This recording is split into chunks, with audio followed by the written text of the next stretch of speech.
ನಮಸ್ತೆ friends, Parvati craft ಐಡಿಯಾಗೆ ನಿಮಗೆಲ್ಲರಿಗೂ ಸ್ವಾಗತ. ಈ ದಿನ ನಾನು 3 ಜಿಪ್ ಇರುವ ಹ್ಯಾಂಡ್ ಬ್ಯಾಗ್ ಹೊಲಿಯೋದು ಹೇಗೆ ಅಂತ ಹೇಳಿ ತೋರಿಸ್ಕೊಡ್ತೇನೆ. ಮೇನ್ ಬಟ್ಟೆಗೆ ಫೋಮು ಮತ್ತು ಲೈನಿಂಗ್ನ ಸ್ಟಿಚ್ ಮಾಡಿಕೊಂಡು ಇಟ್ಕೊಂಡಿದ್ದೀನಿ. 13 ಇಂಚ್ ಅಗಲ ಇದೆ, 10.5 ಇಂಚು ಉದ್ದ ಇದೆ. ಇದೇ ರೀತಿದು 2 ಪೀಸ್ ಬೇಕಾಗುತ್ತೆ. 10.5 ಇಂಚು ಹೈಟ್ ಇರುತ್ತಲ್ಲ, ಆ ಕಡೆಯಿಂದ 2.5 ಇಂಚಿಗೆ ಮಾರ್ಕ್ ಹಾಕ್ಕೊಳ್ಬೇಕು. ಮಾರ್ಕ್ ಹಾಕ್ಕೊಂಡು ಕಟ್ ಮಾಡ್ಕೊಳ್ಬೇಕು. ಯಾವುದಾದ್ರೂ ಒಂದು ಪೀಸಿಗೆ ಮಾತ್ರ ಮಾರ್ಕ್ ಹಾಕ್ಕೊಂಡು ಕಟ್ ಮಾಡ್ಕೊಳ್ಬೇಕು. 13 ಇಂಚು ಉದ್ದ ಇರೋದು 3 ಜಿಪ್ ಬೇಕಾಗುತ್ತೆ. ಜಿಪ್ಪನ್ನು ಮೇನ್ ಬಟ್ಟೆ ಮೇಲೆ ಉಲ್ಟಾ ಇಟ್ಬಿಟ್ಟು ಒಂದು ಹೊಲಿಗೆ ಹಾಕ್ಕೊಳ್ಬೇಕು. ಹೊಲಿಗೆ ಹಾಕಾದ್ಮೇಲೆ ಉಲ್ಟಾ ಮಾಡಬೇಕು. ಉಲ್ಟಾ ಇಟ್ಕೊಂಡು ಹೊಲಿಗೆನ ಈ ರೀತಿ ಒಳಗಡೆ ಮಾಡಿಬಿಟ್ಟು ಒಂದು ಟಾಪ್ ಸ್ಟಿಚ್ ಹೊಲ್ಕೊಳ್ಬೇಕು. ಟಾಪ್ ಸ್ಟಿಚ್ ಹೊಲಿದೆ ಆದಮೇಲೆ ಸೀದಾ ಇಟ್ಕೊಳ್ಬೇಕು.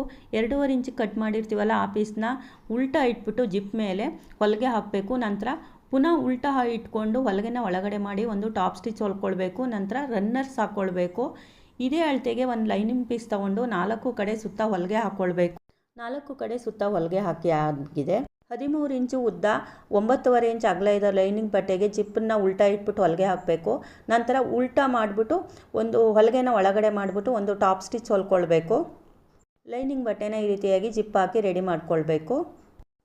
13 ಇಂಚ್ ಅಗಲ ಇರೋ ಕಡೆಯಿಂದ 3.5 ಇಂಚಿಗೆ 2 ಸೈಡುವೆ ಮಾರ್ಕ್ ಹಾಕ್ಕೊಳ್ಬೇಕು. ಹ್ಯಾಂಡ್ಲ್ ಇಡಲಿಕ್ಕೆ 2 ಪೀಸಿಗೂ ಇದೇ ರೀತಿ ಹ್ಯಾಂಡ್ಲ್ ಇಡ್ಲಿಕ್ಕೆ ಮಾರ್ಕ್ ಹಾಕ್ಕೊಳ್ಬೇಕು. 25 ಇಂಚ್ ಇರೋದು 2 ಹ್ಯಾಂಡಲ್ ಬೇಕಾಗುತ್ತೆ. ಇಲ್ಲಿ ರೆಡಿ ಹ್ಯಾಂಡ್ಲ್ ತೊಗೊಂಡಿದ್ದೀನಿ ನಾನು. 3.5 ಇಂಚಿಗೆ ಮಾರ್ಕ್ ಹಾಕಿರ್ತೀವಲ್ಲ, ಅಲ್ಲಿ ಹ್ಯಾಂಡಲ್ನ ಇಟ್ಬಿಟ್ಟು ಸ್ಟಿಚ್ ಮಾಡ್ಕೊಳ್ಬೇಕು.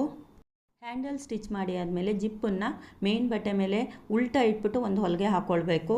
ಹೊಲಿಗೆ ಹಾಕಾದ್ಮೇಲೆ ಉಲ್ಟಾ ಇಟ್ಕೊಳ್ಬೇಕು. ಉಲ್ಟಾ ಇಟ್ಕೊಂಡು ಹೊಲಿಗೆನ ಒಳಗಡೆ ಮಾಡಿಬಿಟ್ಟು ಒಂದು ಟಾಪ್ ಸ್ಟಿಚ್ ಹೊಲ್ಕೊಳ್ಬೇಕು. ಟಾಪ್ ಸ್ಟಿಚ್ ಹೊಲ್ದಿ ಆದಮೇಲೆ ಲೈನಿಂಗ್ ಬಟ್ಟೆಗೆ ಜಿಪ್ ಅಟ್ಯಾಚ್ ಮಾಡಿರ್ತೀವಲ್ಲ, ಆ ಜಿಪ್ ಹಾಕಿರೋ ಪೀಸ್ನ ಜಿಪ್ ಇಟ್ಟರ ಕೆಳಗಡೆಯಿಂದ ಸ್ಟಿಚ್ ಮಾಡಬೇಕು. ಮತ್ತು ರನ್ನರ್ಸ್ ಹಾಕ್ಕೊಳ್ಬೇಕು.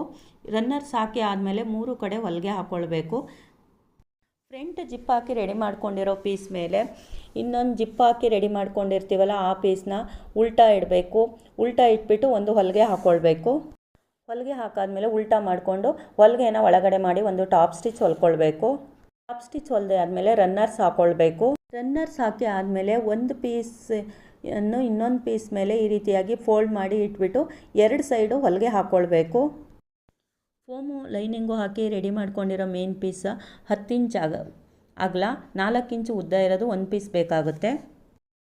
10 ಇಂಚು ಅಗಲ ಇರೋ ಕಡೆ 2 ಸೈಡುವೆ ಈ ರೀತಿಯಾಗಿ ಸೆಂಟ್ರ್ ಮಾಡ್ಕೊಳ್ಬೇಕು.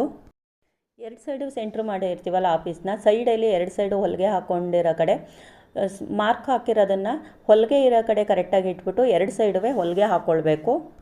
ಹೊಲಿಗೆ ಹಾಕುವಾಗ ಈ ರೀತಿಯಾಗಿ 2 ಸೈಡುವೆ ಒಂದು 1/4 ಇಂಚು ಬಿಟ್ಟಿರಬೇಕು. ಆವಾಗ ನಿಮಗೆ ಇನ್ನೊಂದು ಸೈಡ್ ಹೊಲಿಲಿಕ್ಕೆ ಈಸಿ ಆಗುತ್ತೆ. ಸೈಡ್ ಅಟ್ಯಾಚ್ ಮಾಡಿ ಆದಮೇಲೆ ಸೆಂಟ್ರಲ್ಲಿ ಈ ರೀತಿಯಾಗಿ 2 ಸೈಡುವೆ 2 ಕಡೆನೂ ಸ್ಟಿಚ್ ಮಾಡಬೇಕು. ಈ ರೀತಿಯಾಗಿ ಬಾಕ್ಸ್ ಟೈಪ್ 4 ಸೈಡುವೆ ಹೊಲಿಗೆ ಹಾಕ್ಕೊಳ್ಬೇಕು. ಈಗ ಬ್ಯಾಗು ಹೊಲ್ದಿ ರೆಡಿಯಾಗಿದೆ. ಇದನ್ನು ಜಿಪ್ ಓಪನ್ ಮಾಡಿ ನೋಡೋಣ ಸೀದಾ ಮಾಡಿ ಬ್ಯಾಗ್ ಹೇಗೆ ಬಂದಿದೆ ಹ್ಯಾಂಡ್ ಬ್ಯಾಗ್ ಅಂತ ಹೇಳಿ. ಹ್ಯಾಂಡ್ ಬ್ಯಾಗ್ ಈ ರೀತಿಯಾಗಿ 3 ಜಿಪ್ ಇರೋ ಹ್ಯಾಂಡ್ ಬ್ಯಾಗು ಈ ರೀತಿಯಾಗಿ ರೆಡಿ ಮಾಡ್ಕೊಳ್ಬೋದು. ಅಡಿಲಿ ಬಾಕ್ಸ್ ಕೊಡೋದ್ರಿಂದ ನಮಗೆ ಸ್ಪೇಸಿಯಸ್ ಆಗಿರುತ್ತೆ. ನಾವು ಏನೇ ವಾಟ್ರ್ ಬಾಟ್ಲು ಅಥವಾ ಡೈರಿ ಎಲ್ಲ ಇಟ್ಕೊಳ್ಳೋಕ್ಕೆ ಚೆನ್ನಾಗಿರುತ್ತೆ ಬಾಕ್ಸ್ ಟೈಪ್ ಇರೋದ್ರಿಂದ. ಮತ್ತು ಒಳಗಡೆ ಜಿಪ್ ಇರೋದ್ರಿಂದ ನಾವಲ್ಲಿ ಪರ್ಸ್ ಇಡ್ಬೋದು. ಒಳಗಡೆ ಪ್ಯಾಕೆಟಲ್ಲಿ ಮೊಬೈಲ್ ಕೂಡ ಇಡ್ಬೋದು. ಈ ರೀತಿಯಾದ ಹ್ಯಾಂಡ್ ಬ್ಯಾಗ್ ತಯಾರಿಸ್ಕೊಳ್ಳೋದ್ರಿಂದ ತುಂಬಾ ಚೆನ್ನಾಗಿರುತ್ತೆ. ಮತ್ತು ಸೇಲ್ಗಾದರೂ ನೀವು ಕಲ್ತ್ಕೊಂಡು ಹೊಲಿಬೋದು.